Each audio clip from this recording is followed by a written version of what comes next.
বিসমিল্লাহির রহমানির রহিম। সকলকে জানাচ্ছি শারদীয় দুর্গা পূজার উৎসব উপলক্ষে শুভেচ্ছা ও অভিনন্দন।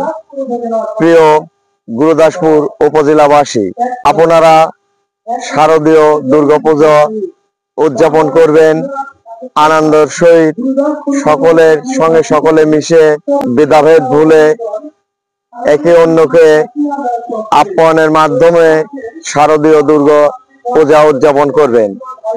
প্রিয় গুরুদাসপুরবাসী, ইতিমধ্যেই আপনারা অবগত হয়েছেন যে আমাদের দলের ভাইস চেয়ারম্যান জনাব তারেক রহমান উনি আমাদের সকল নেতৃত্ব পর্যায়ের নির্দেশ দিয়েছেন যাতে শারদীয় দুর্গা উৎসব সুন্দর মুখর পরিবেশে উদযাপিত হয় এবং পাশাপাশি আমরা যারা বিএনপি করি আমরা যেন তাদেরকে সার্বিক সহযোগিতা করি এবং আপনারা অতি উৎসাহের সঙ্গে নির্ভয়ে নির্বিঘ্নে শারদীয় পূজা উদযাপন করবেন, এটাই আমাদের প্রত্যাশা।